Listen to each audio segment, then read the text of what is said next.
Hi guys, vanakkam. Welcome to Hindustan Online Tamil. என் பேர் Rebecca. நான் calligraphy and engraving artist சென்னையில் இருக்கேன். So என் பிஸ்னஸில் வந்து நான் calligraphy notes like handwritten letters, wedding invites and importantly நான் engraving and foiling பண்ணுவேன் for personalization and brand activation. So இன்றைக்கி இந்த வீடியோவில் நம்ம என்ன பார்க்க போகிறோம்னா engraving பண்ணுறதுக்கு முன்னாடி என்னென்ன மெட்டீரியல்ஸ் தேவைன்னு பார்க்க போகிறோம்.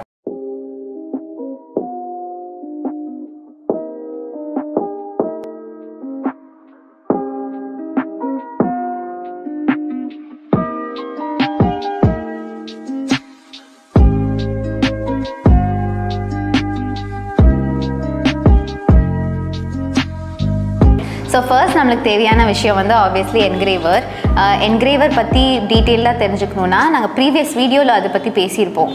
சில ஸ்பெசிஃபிகேஷன்ஸ் வந்து நீங்கள் பார்த்து தான் வாங்கணும். ஸ்பெசிஃபிகேஷன்ஸ் லைக் மோட்டர், ஆர்பிஎம் அதெல்லாம் நீங்கள் கன்சிடர் பண்ணணும் வாங்குறதுக்கு முன்னாடி.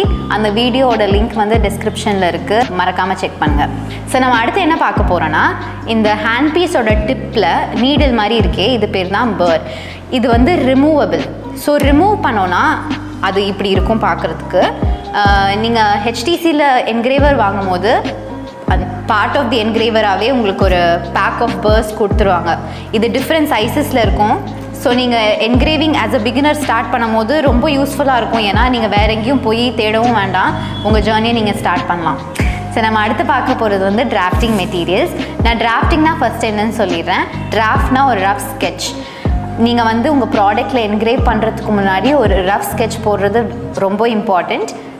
அது நான் ஏன்னு கொஞ்சம் நேரத்தில் நான் சொல்கிறேன். டிஃப்ரெண்ட் மெட்டீரியல்ஸ்க்கு வந்து நம்மளுக்கு டிஃப்ரெண்ட் டூல்ஸ் தேவை.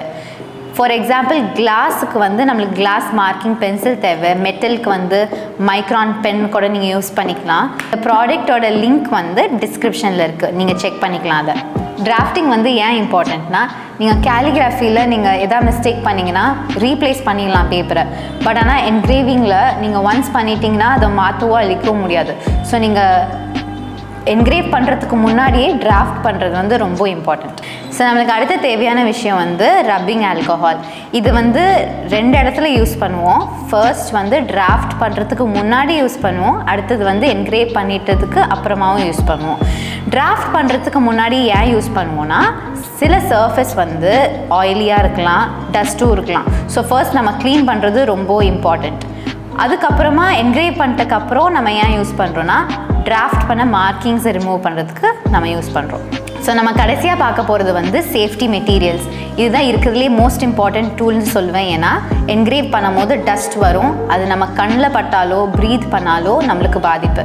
ஸோ நம்ம என்கிரேவ் ஸ்டார்ட் பண்ணுறதுக்கு முன்னாடியே சேஃப்டி காகிள்ஸ் அண்ட் மாஸ்க் போட்டுட்டு தான் ஆரம்பிக்கணும். அது இல்லாமல் நம்ம ஸ்டார்ட்டே பண்ணக்கூடாது. நம்ம கடைசியாக ஆப்ஷனலாக ஒன்று பார்க்க போகிறோம், அது வந்து கலர்ஃபில். இந்த கலர்ஃபில் வந்து நிறையா கலர்ஸில் வரும்.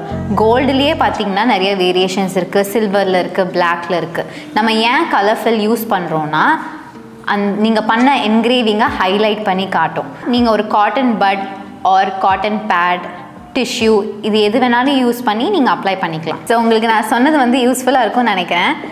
உங்களுக்கு ஏதாவது குவெஸ்டன்ஸ்னால் காமெண்ட்ஸில் கேளுங்க. இதுக்கு அடுத்த பார்ட்டில் வந்து என்கிரேவிங் எப்படி பண்ணுறதுன்னு ஸ்டெப் பை ஸ்டெப் ப்ராசஸ் சொல்வேன்.